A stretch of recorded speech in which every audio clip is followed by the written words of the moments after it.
Untuk Ray ini kan bisa dibilang masterpiece karya Kang Maman lah so far. Kan denger-denger juga mau dialih wahan akan jadi film ya Kang ya. Nah itu mungkin kasih bocoran buat teman-teman di sini akan diproduksi kapan atau mungkin tayang kapan.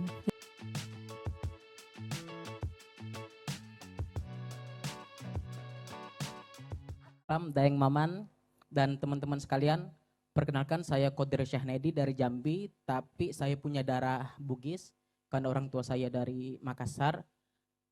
Ada dua pertanyaan Daeng Maman, mungkin pernah ditanyakan sebelumnya. Yang pertama, saya penasaran kan Kang Maman ini dulu waktu penelitian observasi partisipan masuk ke dalam jaringan human trafficking sana.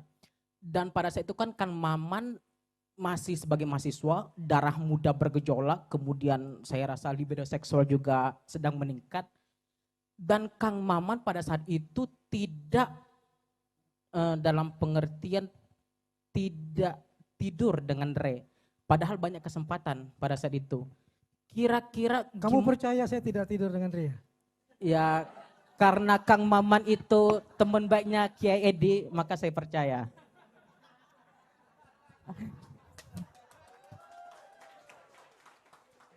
Saya penasaran gimana kondisi psikologis Kang Maman pada saat itu. Darah muda. Mungkin kalau saya di posisi Kang Maman nggak nggak ada jaminan saya akan seteguh Kang Maman. Kira-kira gimana kondisi kebatinan Kang Maman ketika Re kemudian membuka payudaranya, kemudian memperlihatkan puting yang berdarah. Gimana cara Kang Maman memanajemen nafsu Kang Maman pada saat itu? Itu seru, saya penasaran sekali Pak Kang Maman. Mungkin saya ingin belajar nanti ke Kang Maman setelah ini. Itu pertanyaan pertama. Pertanyaan kedua mungkin out of context dari tema diskusi. Jadi meskipun nanti Kang Maman gak mau jawab dan diam aja, jadi nanti gak akan dapat nilai B+. Ketika pertama kali saya lihat Kang Maman itu di LK, sampai sekarang itu Kang Maman selalu konsisten untuk nggak pakai sampo. Kira-kira apa yang melatar belakangnya hal tersebut dan apa keuntungan dari Kang Maman tidak pernah menumbuhkan rambutnya? Barangkali kan nanti bisa saya ikuti jejak langkah Kang Maman, jadi mazhab botakia. Kan banyak juga cewek-cewek sekarang bilang kan kalau pria yang ganteng itu kan pria yang botak dan hasil penelitian terakhir mengatakan perempuan itu senang dengan laki-laki seksi dan tak berambut. Itu dia Kang Teliti Maman. deh, itu hasil penelitian ilmiah. Ada nggak pangkas yang buka sekarang Mas ya? Kira-kira begitu Kang Maman. Terima kasih. Makasih. Oke, terima kasih tepuk tangan untuk Mas Qadir ya. Saya yang kedua dulu. Ya saya kribo dari dulu, malah hampir kayak Edi Brokoli kalau lihat foto saya ketika di Tanah Suci, jadi petugas haji, jadi TKI, di ONH plus 3 utama bolak-balik. Saya beruntung bisa naik haji dengan gratis waktu itu. Sangat. Tapi justru jarang pakai sampo tuh, sama air sabun aja udah beres. Justru ketika gundul saya hampir pakai sampo tiap hari. Karena setiap melengket debu gatal. Jadi saya malah berharap ada produsen sampo yang mencari bintang iklan yang gundul. Pasti akan lebih banyak uang keluar untuk sampo loh. Ini keringat nempel sampai kamar gatal, saya harus sampoan dulu sebelum tidur. Kalau enggak lengket dan ngotorin bantal-bantal di hotel akan hitam. Tapi kenapa saya gundul? Itu bercandaan tuh. Kalau rezim Orde Baru jatuh, saya akan gundul selamanya. Dan begitu rezim Orde Baru jatuh, saya menjalankan nazar itu sampai sekarang. Itu gaya-gayaan demonstran aja sebenarnya. Tapi karena udah dinasarkan, saya harus. Dan ternyata banyak yang terpesona dengan kegundulan saya. Daripada ketika kribo. Selalu ada berkah di balik itu. Saya tiap 2 hari tahallul. Kalian cuma naik haji tahallulnya. Saya tiap hari tahallul. Yang kedua, siapa yang gak punya nafsu? Iya, tapi ibu saya perempuan yang sangat saya jaga betul nasihatnya. Ketika saya meninggalkan Makassar lalu datang ke Bandung lalu diterima di kriminologi dan ibu saya bilang, saya tidak bisa membiayai kuliah kamu karena adikmu 4, pensiunan bapak kamu cuma 350.000 sebagai mayor. Kamu tahu kan Man, selama bapak meninggal kadang-kadang satu telur kita potong 6 untuk 5 adikmu dan untuk kamu. Lalu saya cuma jawab satu, kan bapak cuma bilang kalau kamu sudah ikro kamu gak akan lapar lagi. Saya akan bawa ikro itu ke Jakarta, saya akan jadi penulis, saya akan apa, sehingga saya membiayai kuliah saya, ibu saya cuma membiayai 1 semester, 6 bulan, setelah itu saya membiayai dengan menulis.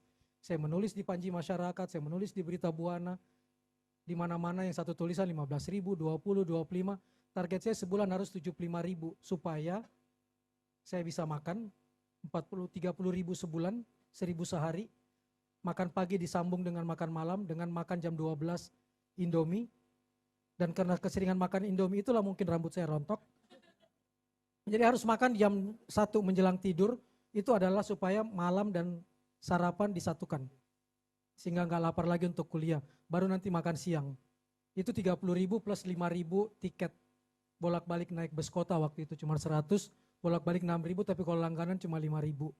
Jadi harus 75.000 supaya 2 adik saya yang diterima di IPB dan diterima di IKIP juga bisa hidup. Sehingga minimal 75, kalau dapat 150.000 itu udah pesta. Alhamdulillah tahun kedua saya dapat beasiswa dari perusahaan Jepang. Nggak tahu karena apa tiba-tiba dia lihat, saya lupa 3,6 atau 3, berapa IPK-nya waktu itu, tapi udahlah langsung lolos. Asahi Glass, Asahi yang ngasih saya beasiswa. Tapi lebih dari itu, ibu saya bilang, oke saya nggak bisa ngasih duit, saya cuma ngasih kamu 3 nasihat orang Makassar. Yang nanya saya ada di mana sih sekarang? Tuh, lagi manajemen batin. Di sana.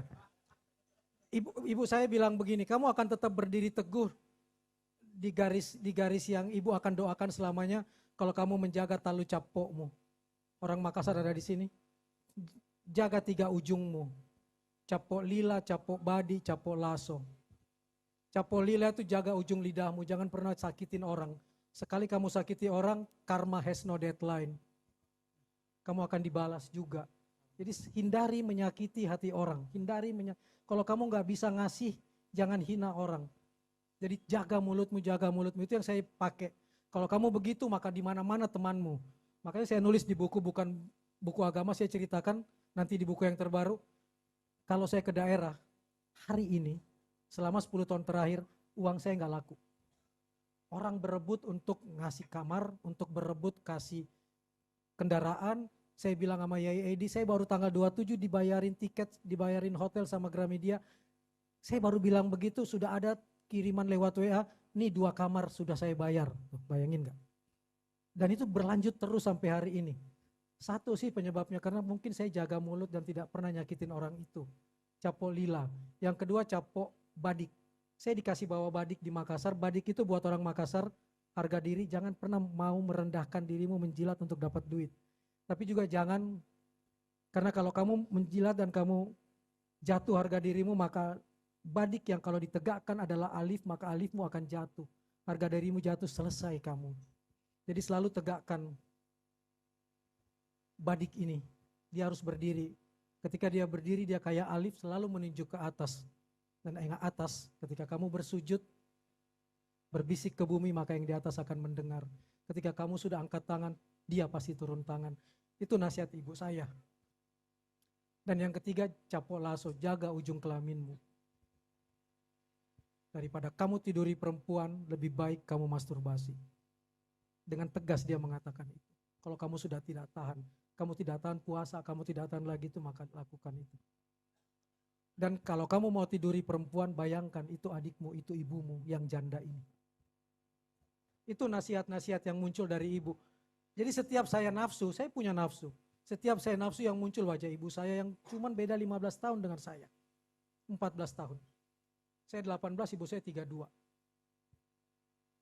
Saya membayangkan kalau saya tidur dengan dia dan ada karma has no deadline, ibu saya yang janda yang bolak-balik cari uang di Jakarta, di Sumedang, lalu kemudian digoda orang, dan ketika saya pulang ke Sumedang dia bilang, Saya hampir diperkosa oleh orang yang saya percaya, dia cerita seperti itu. Dia pikir saya udah janda lalu bisa ditiduri. Yang saya bayangkan cuma satu, untung kemarin saya di Jakarta tidak meniduri sesuatu padahal saya bisa menidurinya ya. Kalau saya berhasil menidurinya, saya mendapatkan kenikmatan sesaat di sana. Ibu saya di Sumedang mungkin kena karma saya. Energi positif itu tektok banget dan itu yang saya jaga betul waktu itu. Jadi terlepaslah dari Ray dan makanya ketika Ray bilang kamu nggak punya nafsu sama sekali ya. Terjawab di surat di halaman belakangnya Ray itu bukan nggak nafsu, saya sayang sama kamu. Baru saya ngomong gitu saya bilang lalu kemudian dia mengatakan itu. Jangan pernah jatuh cinta sama saya. Karena keringat saya pun haram menempel di tubuh anak saya. Apalagi di tubuh orang yang saya cintai. Jadi lebih bagus kita nggak usah menyatukan hati kita untuk hal seperti ini. Supaya kamu tetap lurus. Itu fakta-fakta yang nggak tahu ada nggak di skrip di buku ini. Tapi bahwa itu yang saya jaga. Sehingga kemudian buat saya Ray adalah saudara saya. Dan ketika dia jadi saudara saya kan dia haram untuk ditiduri. Iya kan? Nggak boleh kan menikahi saudara. Sehingga saya bersumpah darah pada dia bahwa kamu adalah saudara saya. Dan ketika saya sudah bersumpah seperti itu berarti saya nggak boleh menidurinya. Saya memagari itu dengan menganggap dia sebagai saudara kandung saya. Makanya ketika tadi dia membuka puting payudara dalam keadaan luka ataupun tidak, dia mandi di depan saya dan sebagainya. Dia bilang saya gemeteran nih karena tanya deh para PSK kalau kalian turun. Emangnya mereka hidup tenang?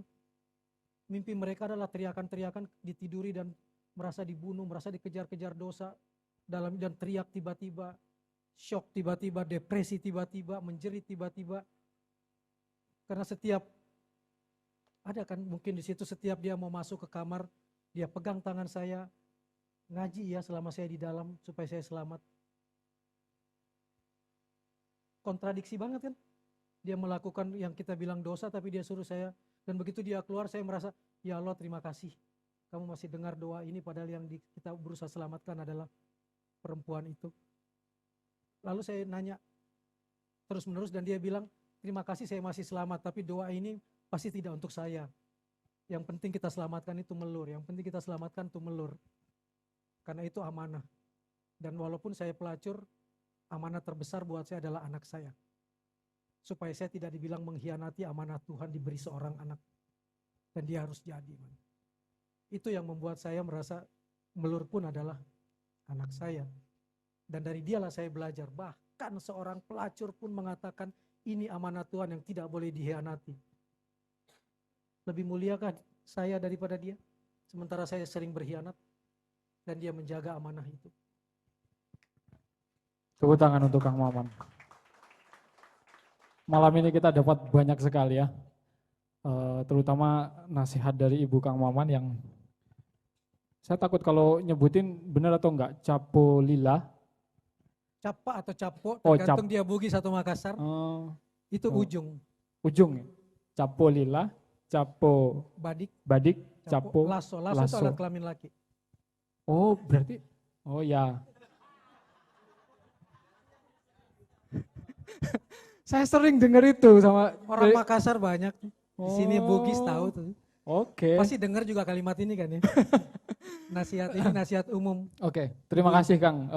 Setelah tahu bahasa Indonesianya, insya Allah kita bisa lebih hati-hati gitu ya. Tadi iya itulah. Kita berada di lingkungan itu. Oke, tadi disebut juga ada puisi atau surat ya, surat yang memang mengharukan dari nanti mungkin akan saya baca, tapi ada satu yang mau tanya tadi, penanya ketiga sebelum kita tutup. Masih laki-laki juga ya? Iya. Ada Ya. perempuan yang ingin bertanya? Tambah 2 lagi, 5. Nanti kemudian didaftarkan ke beliau, saya kirimkan 10 buku dari Jakarta. Masing-masing 10 buku. Oke, yang ketiga dulu tadi maju ke depan. Yang penanya ketiga tadi. Maju ke depan Mas. Yang mana yang garis? Maju. Assalamualaikum warahmatullahi wabarakatuh. Malam Kang Maman, nama saya Hendra dari Jakarta. Yang dulu ikut kelas penulisan juga. Iya. Mau ada 2 pertanyaan Mas, Kang Maman. Yang pertama, untuk Ray ini kan bisa dibilang masterpiece karya Kang Maman lah so far. Kan denger-denger juga mau dialihwahanakan jadi film ya Kang ya. Nah itu mungkin kasih bocoran buat teman-teman di sini akan diproduksi kapan atau mungkin tayang kapan. Ketika saya di perjalanan kereta tadi, saya ditelepon oleh co-producer untuk, Kang Maman boleh nggak langsung tanda tangan kontrak untuk dialihwahanakan ke film layar lebar, karena saya udah ketemu. Saya bilang saya udah janji datang ke Jogja, jadi tunggu saya tanggal 3, tapi saya ingin baca dulu IP-nya bagaimana, intellectual property rights-nya, karena dia bilang akan bikin dalam 2 versi, layar lebar dan series di sejenis Netflix dan lain sebagainya. Dan dia minta saya lagi telepon, sumpah ya nggak diserahkan ke orang lain. Dia sangat jatuh cinta dengan cerita ini, saya juga nggak tahu dari mana. Apakah pasti akan jadi? Mungkin saya akan sama cerewetnya, karena udah banyak yang sudah bahkan ngasih uang muka, saya tolak karena lebih melihat sensasi kepelacurannya. Kalau dia menghilangkan semangat kesetaraan dan tentang ibunya dan hubungannya dengan Melur, dia hapus, saya tetap akan menolak. Karena buat saya esensinya bukan di soal sensasi pelacurannya, tapi hubungan ibu dan anak. Itu yang paling saya jaga. Insya Allah yang ini dia serius banget. Cuma saya nggak tahu, saya belum ketemu lawyer dan sebagainya, kira-kira berapa duitnya. Karena saya udah janji pada orang-orang yang saya tulis, ada bagian dia. Sama seperti barusan tadi, cerita aja. Yang baru kamu lihat. Bocorin aja. Iya, barusan tadi dikasih lihat sama Kang Maman, ada orang yang minta dikirimin, minta ditransfer, dan Kang Maman langsung transfer, saya saksinya. Ini ibu dari salah satu dari mereka yang